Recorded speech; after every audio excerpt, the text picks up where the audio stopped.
Hey guys, it's Michael with Pocketnow.com. Now, the key to taking great photos with the Samsung Galaxy S3 is to be a professional photographer. That's the key to taking great photos no matter who you are.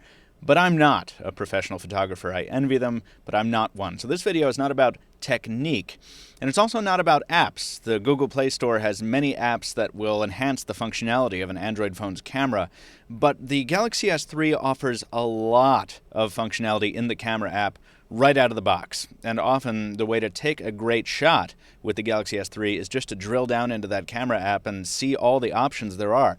So I'm going to take you on a guided tour and we'll find out how to take great photos with the Samsung Galaxy S3.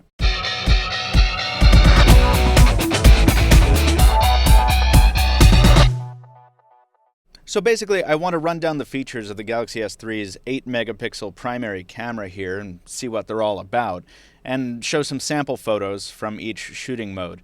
And we'll take a look at all the options, or most of the options, the camera offers. Samsung has thrown in more options with this camera phone than I've had on some standalone cameras. There's almost too many options. You'll see what I mean.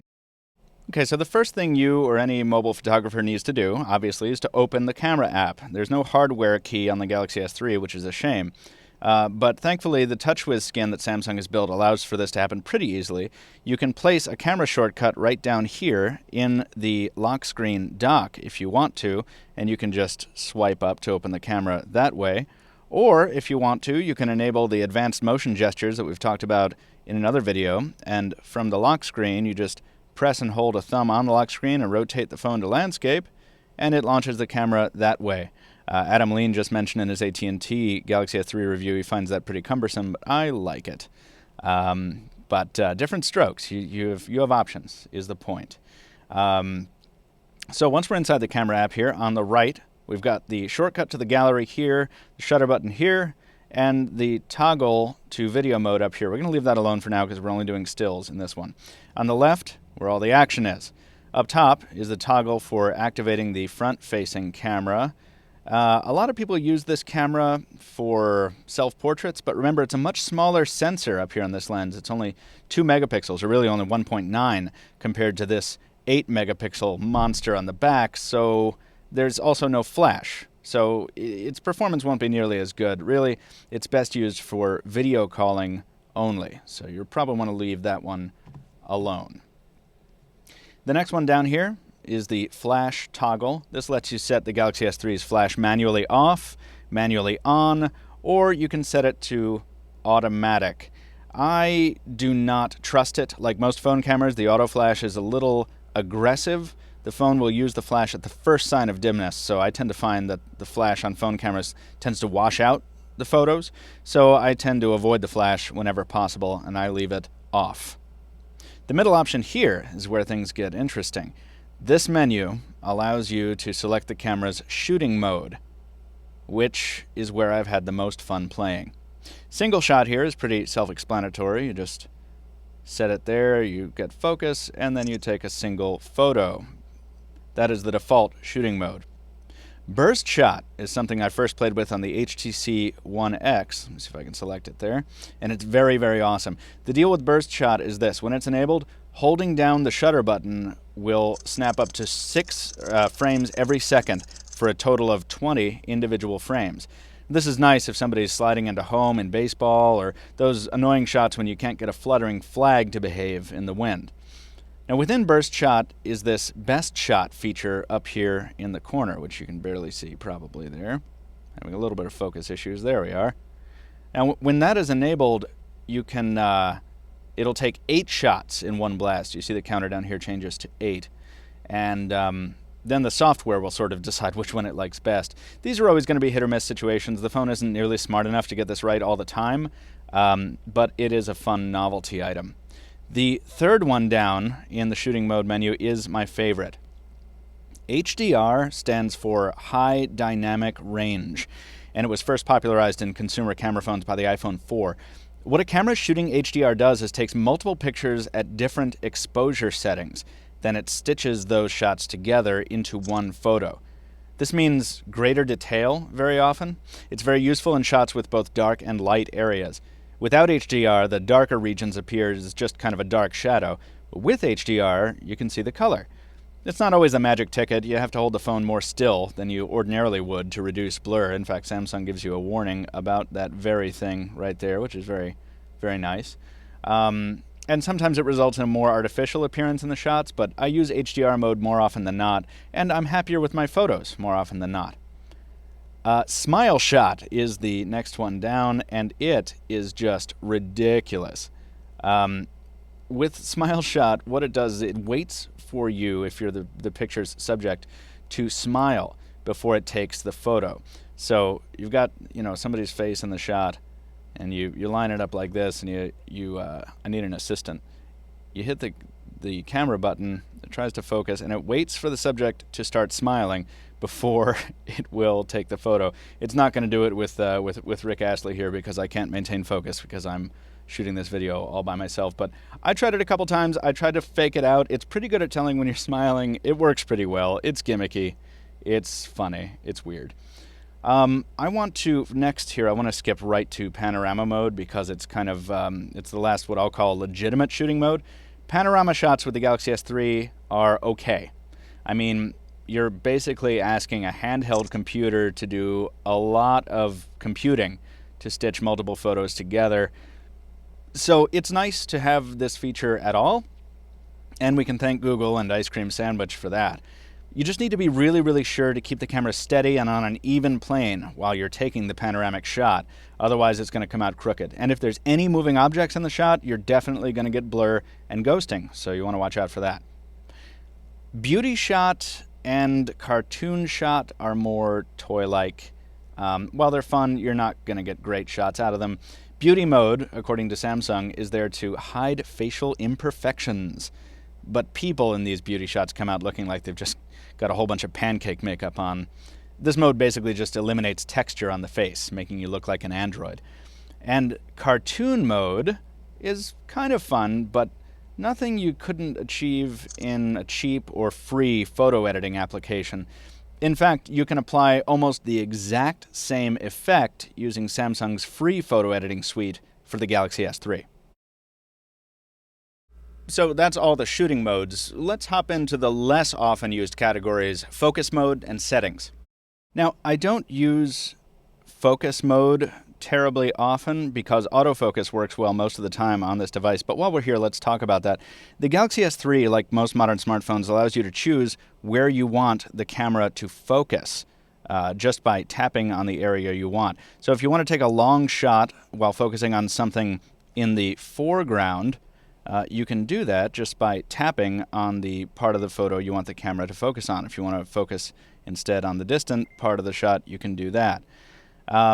If it's too close, or if the camera just for whatever reason can't focus, you get a red reticule, and you don't get the satisfying focus beep. You can still take an out-of-focus shot if you want, but it'll be out of focus.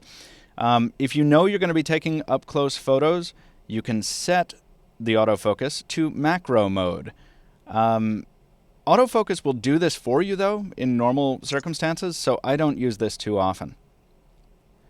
Face detection is pretty clever. The Galaxy S3 can detect faces in photos anyway, but in this mode, if it detects a face, you can double tap on the face to zoom in.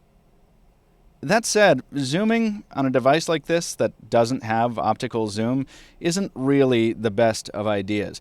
You can do it in a couple ways. You can pinch to zoom in a photo, or you can use the volume keys on the bottom here to decide how far you want to zoom in. Zoom may not be available depending on what resolution you're shooting in, but it's digital zoom. It's digital zoom. So what that means is it's not moving a lens mechanically. There's no optics here moving in and out and actually magnifying the image. It's cropping, well, I did that. It's cropping the shot, which you could do later in an editing program. And even right on the phone here, you can do it in an editing program, get the same results. So there's really no reason to ever zoom in when you're taking photos on a smartphone with no optical zoom. You can always crop the shot later. Let's hop into the settings menu here. One of the great things about the Galaxy S3, something I didn't know until I started researching for this video, is you can set what shortcuts you want to appear alongside here. So if you want, say, for example, you want your white balance settings to appear instead of the flash, you can just drag it over here and replace that. And that's really, really, really nice. Your experience is customized. So some of this in here in the settings menu is going to be duplicate functionality. Let's take a look at scene mode. Now, there's no description for this in the user manual, but what it looks like this is doing is giving you some options to change the white balance subtly and maybe the shutter speed a little bit. In night mode, for example, the shutter speed is noticeably slower and the color in the shot is noticeably warmer. And the opposite is true in something like sports mode. Truthfully, there are so many options in scene mode, and they're buried so far down in the menu system, I don't have the patience to select it ahead of time most of the time. Phone cameras are so much better these days, but they're still primarily used for quick shots. So if you have the time to set up and wait for like a bird to come land at your bird feeder, or if you know you'll be at a party with harsh incandescent or fluorescent lights, or if you know you're going to be shooting some fireworks, these modes might be useful to you if you think of them. And they're great to have, especially backlight, which is handy for those awful situations where you have no choice but to shoot it into the sun. But not using scene mode isn't going to ruin your photos. Keeping scene mode set to automatic is, or none rather, is usually what I do, and it's not going to hurt you at all. Let's check out the manual settings like exposure value. Now, using this manual slider here is handy for situations where you haven't selected a scene, autofocus or auto exposure isn't working well, and you just need to tone the brightness down a little bit, or, tone it up a little bit. And the same is true for the ISO setting here. Most of the time, because it's very good camera software, auto will do you just fine, but sometimes it's helpful to manually select these levels. But it's the sheer number of options that are going to weigh you down here. I mean, look at all this stuff, seriously. You know how you spend time setting up your home screen when you get a new Android or a Windows phone? You should sit down and spend at least that amount of time getting to know the camera on the Galaxy S3 in order to take great shots. In addition to all the other stuff, we've got GPS tagging, white balance settings, metering, auto contrast toggle, anti-shake, and so on. There's just so much. Now, this can be quite an intimidating array of features, so my best advice is this. Start using the phone camera with the out-of-the-box default settings and then tweak them as you move forward and gradually experience different usage scenarios and different requirements. Here's how I set mine up out of the box after a little bit of learning. In settings, I've made sure that my flash is set to off. I don't trust auto, so I turn it on when it needs to be on. I keep the scene mode set to none. I leave exposure alone, focus alone, no effects. I ratchet up the resolution to maximum, 8 megapixels, because I have a lot of storage space in this phone and I want the highest resolution possible.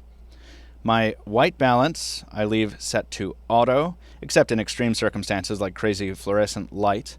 I leave ISO on automatic as well, except in tricky lighting situations, typically dark ones where I need to amp it up a little and I don't want to use HDR for some reason. I leave metering center weighted, anti-shake, auto contrast, and guidelines are all usually set to off, and I set my image quality to superfine. Now that's fine out of the box. I don't notice much difference, but if you're a resolution junkie, you know what to do there. Superfine. I don't tag my photos with GPS, that's personal preference, you do what you want there, and I prefer to keep my storage on the memory card so I'm not using up my phone memory. That is not set that way by default, so just a word of warning there. Because I like quick access to what's important, I like my shortcuts along the side here to be as follows. I like the camera toggle for front and back camera, but I don't use the front camera like ever, so I ditch that in favor of exposure value. I leave the flash toggle where it is, and I definitely leave shooting mode where it is, because remember, that's our gateway to the really interesting, useful HDR and burst shot features and so on. And because autofocus usually does the job well for me, I got rid of that in favor of the guidelines. I can turn those on, and those help my composition sometimes, but most of the time they don't. Of course, those settings are there for you to play with. These are just my personal settings for getting the most out of my Galaxy S3. Now, in most situations, the automatic functions will see you through. I mean, the phone does a very good job of choosing for itself what it needs to do to deliver good pictures. But if you're in a specialized scenario, like shooting fireworks or shooting a soccer game, The few seconds it takes to drill down into the menus and find these options will probably yield a setting or a mode that fits your needs exactly. And that is a little look at how to shoot great photos with the Samsung Galaxy S3. I'm Michael with Pocketnow. Follow us on Twitter at PocketNowTweets. Follow me on Twitter at Captain2Phones. That's Captain, the number 2 phones. Share with us your best practices for getting great photos from the Galaxy S3. Hop on over to Pocketnow and leave a comment on this post over there. Throw us a like, a thumbs up if you liked this video here on YouTube. And stay tuned for the next one. As usual, it's coming sooner rather than later. Thanks a lot for watching, and we'll see you next time.